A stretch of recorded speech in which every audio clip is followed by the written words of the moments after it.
नमस्कार। आप सभी को लक्ष्मण दास अग्रवाल का मैं इस पुस्तक अपने संध्या काल को स्वर्णिम काल बनाए का लेखक आप सभी का आभार व्यक्त करता हूं कि आपने बड़े मनोयोग से मेरी श्रृंखला को सुना है। इस डिजिटल प्रसारण की ये 48वीं कड़ी है। सीनियर सिटीजन के लिए योगाभ्यास ये विषय है हमारी इस कड़ी का। कौन कौन से योगाभ्यास सीनियर सिटीजन को स्वस्थ और आनंदमय रख सकते हैं, बस इसी को बतलाने की कोशिश हमने इस कड़ी में की है। सुनिएगा, अपनाइएगा और प्रतिक्रिया भी दीजिएगा। समय याद है ना, शाम को 6:30 बजे। धन्यवाद। सीनियर सिटीजन्स के लिए योगाभ्यास। योग हमारे देश की प्राचीन परंपरा है जिसका एक ही उद्देश्य है, तन और मन को स्वस्थ रखना। हमारे माननीय प्रधानमंत्री मोदी जी ने योग को विश्वव्यापी बना दिया है। अब 21 जून को हर वर्ष विश्व योग दिवस के रूप में मनाया जाता है। वैसे तो योग हर उम्र के व्यक्ति के लिए, चाहे वो पुरुष हो या स्त्री हो, स्वस्थ रहने के लिए आवश्यक है। लेकिन वृद्धावस्था में तन और मन की शक्तियाँ काफ़ी क्षीण हो जाती हैं। तब हम कौन से अभ्यास करें जो हमारे शारीरिक शक्ति के अनुरूप हों और हमें स्वस्थ भी रख सकें? इसके लिए हम उन अभ्यासों की कुछ चर्चा कर रहे हैं। कुछ बड़े ही आसान अभ्यास और उपयोगी अभ्यास जो सीनियर सिटीजन्स के लिए हैं, आइए उन पर एक दृष्टि डालते हैं। प्रथम, ग्रीवा चालन अर्थात गर्दन के अभ्यास। सीधे खड़े हो जाइए, हाथ कमर पर रखें, श्वास निकालते हुए सिर आगे झुकाएं और थोड़ी गले के निचले भाग से लगा दें। 10 सेकंड तक रुकें, फिर श्वास लेते हुए गर्दन पीछे ले जाएं। अब श्वास को छोड़ते हुए दाएं कान से कंधे को लगाएं और श्वास लेते हुए वापस आएं। फिर इसी प्रकार श्वास लेते हुए बाएं कान को कंधे से लगाएं और श्वास छोड़ते हुए वापस आएं। इसके उपरांत श्वास छोड़ते हुए सर को दाईं ओर घुमाएं। ऐसे में ठुड्डी कंधे से जाकर लग जाएगी। फिर सांस लेते हुए सर को बाईं ओर घुमाएं। इसके उपरांत श्वास छोड़ते हुए गर्दन झुकाते हुए ठुड्डी को बिल्कुल सीने से लगा दें। फिर श्वास लेते हुए गर्दन को बाईं ओर से घुमाते हुए पीछे की ओर लाएं। मध्य में आने के बाद श्वास छोड़ते हुए गर्दन को दाईं ओर से नीचे लाएं। इसी क्रिया को दाएं से बाएं भी करें। ये कुल 4 क्रियाएं हुई। इन चारों क्रियाओं को कम से कम 3 बार करें। सावधानी, सर्वाइकल स्पॉन्डिलाइटिस, हाई बीपी और 70 से अधिक उम्र वाले या गर्दन में दर्द हो तो इन क्रियाओं को बहुत धीरे धीरे करें और गर्दन आगे न झुकाएं। दूसरा अभ्यास, स्कंध चालन अर्थात कंधों का अभ्यास। अपने पैरों को मिलाएं, दोनों हाथ साइड में फैलाएं। सांस लेते हुए दोनों हाथ ऊपर ले जाएं। ऐसे में हथेली बाहर की ओर रहेगी। ऊपर जाने पर सर का और वापस आने पर जांघों का स्पर्श न हो। सीधे खड़े होकर दोनों हाथों की उंगलियां मिलाकर दोनों कंधों पर रखें। श्वास छोड़ते हुए दोनों कोहनियां सामने लाकर घुमाते हुए मिलाएं। सांस लेते हुए दोनों कोहनियों को घुमाते हुए पीछे ले जाएं, फिर सामने लाकर मिलाएं। इसी क्रिया को उल्टा भी करें। इन दोनों क्रियाओं को 10-10 बार करें। लाभ, इन क्रियाओं से सर्वाइकल स्पॉन्डिलाइटिस दूर होती है। दूसरा अभ्यास, दोनों पैरों में 2 से 3 फीट की दूरी रखें। दोनों हाथों को उठाकर सामने लाएं। श्वास छोड़ते हुए शरीर को बाईं ओर घुमाएं। 10 से 20 सेकंड रुकें। फिर सांस लेते हुए मध्य में आकर सांस छोड़ते हुए शरीर को दाहिनी ओर घुमाएं। इस क्रिया को भी कम से कम 2 बार करें। सावधानी: हृदय रोगी, तेज पीठ दर्द वाले रोगी, रीढ़ या डिस्क प्रॉब्लम, पेट का ऑपरेशन एवं मासिक धर्म के समय ये क्रिया न करें। तीसरा अभ्यास, घुटना संचालन। श्वास लें, दोनों हाथ सामने लाएं, हथेली जमीन की ओर रहेगी। श्वास छोड़ते हुए घुटने मोड़ते जाएं और एड़ियां उठाते जाएं। जैसे कुर्सी पर बैठते हैं वह मुद्रा बनाएं। 10 या 20 सेकंड रुकें और श्वास लेते हुए वापस आएं। इस क्रिया को भी कम से कम 3 बार करें।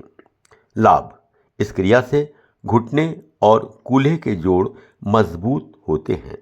सावधानी: अर्थराइटिस का तेज दर्द हो तो ये क्रियाएं ना करें। चौथा अभ्यास, ताड़ासन। दोनों पैर पास रखें। दोनों हाथ की उंगलियों को आपस में फंसाकर उंगलियों की ग्रिप बनाएं और श्वास लेते हुए दोनों हाथों की ग्रिप ऊपर आकाश की ओर ले जाएं। साथ ही एड़ी उठाएं। पंजों के बल खड़े हो जाएं। 10 से 15 सेकंड रुकें, फिर सांस छोड़ते हुए वापस आ जाएं। लाभ: ये क्रिया शरीर को मजबूत बनाती है, रीढ़ की हड्डी का रक्त संचार ठीक रखती है। सावधानी: हृदय एवं वेरिकोज वेन्स रोगी या जिन्हें चक्कर आता हो वे इन क्रियाओं को ना करें। पांचवा अभ्यास, अर्ध हल आसन। पीठ के बल लेट जाइए। दोनों हाथों को नीचे रखिए। हथेली जमीन की ओर रहेगी। सांस लेते हुए दोनों पैर एक साथ जंघा से उठाएं। जमीन से क्रमशः 30 डिग्री, फिर 60 डिग्री, फिर 90 डिग्री पर रुकें। 90 डिग्री पर सांस सामान्य कर लें। 20 से 30 सेकंड रुकें, फिर वापस आ जाएं। लाभ: बदहजमी, कब्ज, डायबिटीज, गले संबंधी समस्याओं में लाभ और गहरे तनाव में भी लाभ। सावधानी: पेट में अल्सर, हार्निया, पीठ के निचले हिस्से में दर्द हो तो यह अभ्यास न करें। छठा अभ्यास, पवन मुक्त आसन। पीठ के बल सीधे लेटकर दोनों घुटने मोड़ें। हाथों की ग्रिप बनाकर पूरी सांस लें और सांस छोड़ते हुए हाथों की ग्रिप में घुटने लेकर पेट की ओर खींचें। सिर उठाकर ठुड्डी को घुटनों से लगाएं। 20 से 30 सेकंड रुकें और उसके बाद वापस आएं। लाभ: कब्ज, पेट में गैस और पाचन क्रिया में लाभ। सावधानी: हार्निया में यह अभ्यास न करें। सातवां अभ्यास, सेतुबंध आसन। सीधे लेट जाइए। घुटने मोड़कर एड़ी पकड़ लें। कमर को उठाएं। नितंब और धड़ भी उठेगा। 10 से 30 सेकंड रुकें। सांस सामान्य रखें और फिर सांस छोड़ते हुए वापस आ जाएं। लाभ: अवसाद, चिंता मुक्ति और कब्ज दूर। कमर के निचले हिस्से की मांसपेशियां और उदर के अंगों में कसावट लाता है। गर्भावस्था में भी ये लाभप्रद है। सावधानी: तीव्र अल्सर, हार्निया और गर्भावस्था के 8वें मास वाली महिलाएं ये अभ्यास न करें। 8वां अभ्यास, उत्तान पाद आसन। पीठ के बल लेटकर हाथ कमर के बगल से सीधा रखें। घुटनों को बिना मोड़े सांस लेते हुए अपने दोनों पैर 30 डिग्री तक उठाएं। 20 से 30 सेकंड रुकें और सांस छोड़ते हुए वापस आएं। लाभ: नाभि का संतुलन, पेट दर्द, गैस, अपच और दस्त दूर, पेट की मांसपेशियां मजबूत, घबराहट और चिंता से मुक्ति, सांस और फेफड़ों की क्षमता बढ़ाता है। सावधानी: गहरे तनावग्रस्त रोगी सामान्य सांस के साथ बारी बारी से पैर उठाएं। गर्भावस्था में 3 महीने के बाद न करें। 9वां अभ्यास, शवासन।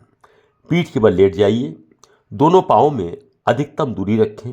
एड़ी अंदर और पंजे बाहर। हाथ कमर से 6 से 10 इंच की दूरी पर रखें। हथेलियां आकाश की तरफ रखें। आंखें कोमलता से बंद रखें। शरीर को ढीला छोड़ दें। लाभ: तनाव से मुक्ति, उच्च रक्तचाप, हृदय रोग और अनिद्रा में विशेष लाभप्रद। 10वां अभ्यास भुजंग आसन। पेट के बल लेटकर पांव मिला लें, दोनों हाथ सीने के बगल में मोड़कर रखें, हथेली जमीन पर रहेगी। श्वास लेते हुए कमर तक शरीर को ऊपर उठाएं, 10 से 30 सेकंड तक रुकें, फिर सांस छोड़ते हुए वापस आ जाएं। इस अभ्यास को कम से कम 2 बार करें। लाभ: तनाव दूर करता है, पेट की चर्बी कम होती है, कब्ज दूर होता है, पीठ दर्द और श्वास नली की समस्याएं दूर होती हैं। सावधानी: पेट के ऑपरेशन के 3 महीने तक हार्निया, अल्सर के रोगी न करें। गर्भावस्था होने पर 3 महीने के बाद न करें। 11वां अभ्यास पाद हस्तासन। पेट के बल लेटकर दोनों हाथ बगल में रखें, हथेली आकाश की ओर रहेगी। सांस लेते हुए दोनों पैरों को सीधा करें और जंघा से ऊपर उठाएं। 30 डिग्री पर जाकर रुकें, 10 से 20 सेकंड रुकें, सांस सामान्य करें और श्वास छोड़ते हुए वापस आ जाएं। लाभ: सियाटिका, पीठ के नीचे के हिस्से का दर्द इसमें लाभ देता है, पाचन ठीक करता है, पेट के अंगों को लाभ पहुंचाता है। सावधानी: हृदय रोगी, हाई बीपी, पेप्टिक अल्सर और हार्निया रोगी न करें और गर्भावस्था के 3 महीने के बाद न करें। 12वां अभ्यास मकरासन।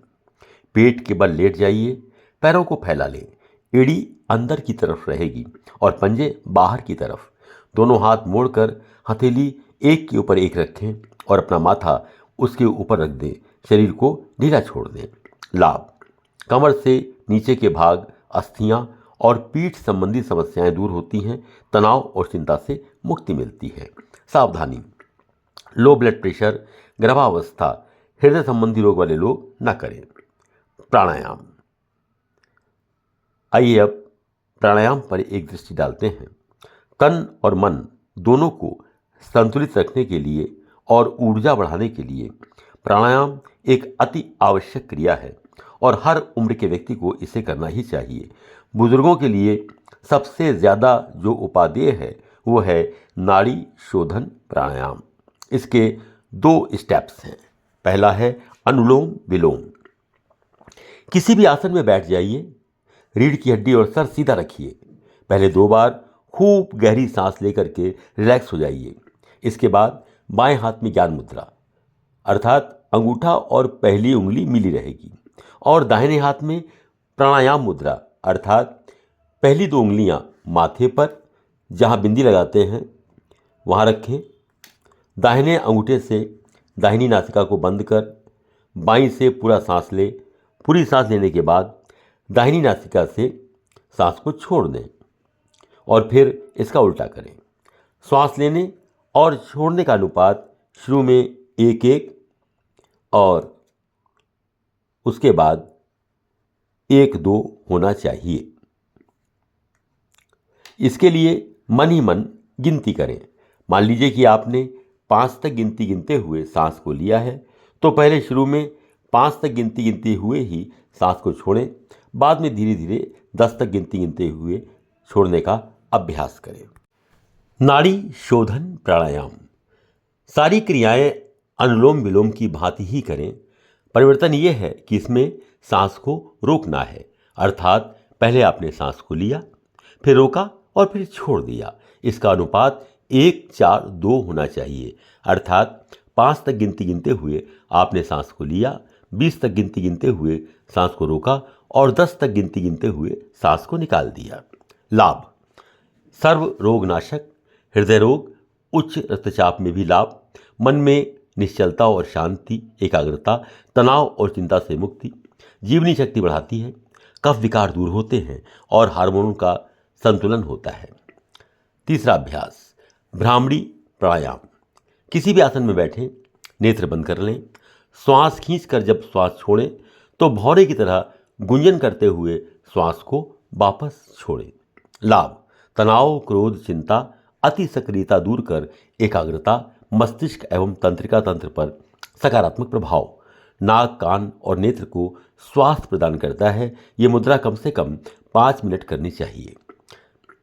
ध्यान अर्थात मेडिटेशन।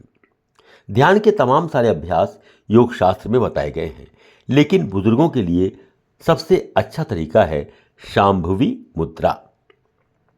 किसी भी आसन में बैठकर दोनों हथेलियां एक दूसरे पर रखें। जहां माथे पर आप बिंदी लगाते हैं उस स्थान को मन की आंखों से देखें। विचार जो आता है उसे आने दें, उस पर कोई ध्यान ना दें। जब तक संभव हो तब तक शांत बैठें। फिर हथेलियां रगड़ें और ओम का उच्चारण करते हुए आंखों को खोल दें। लाभ: शांति, एकाग्रता, निश्चलता लाकर सकारात्मकता लाता है। भय, क्रोध, चिंता और अवसाद को दूर रखता है। बीपी, हृदय रोग, हर एक मानसिक और शारीरिक रोग में लाभप्रद है। के लिए एक स्पेशल ऑफर। इस किताब की मार्केट प्राइस 500 रुपये है, जिस पे आपको मिल रहा है 40% डिस्काउंट, यानी कि मात्र 300 रुपये में with free delivery at your door step. Book लेने के लिए इस QR कोड पर या स्क्रीन पे दिखाई गई UPI ID पर 300 रुपये का पेमेंट करें और उसका स्क्रीनशॉट अपने एड्रेस के साथ हमें WhatsApp नंबर पर भेज दें, and you will receive your book with in 4 to 5 working days. Thank you for your support. Please like, share and subscribe this channel.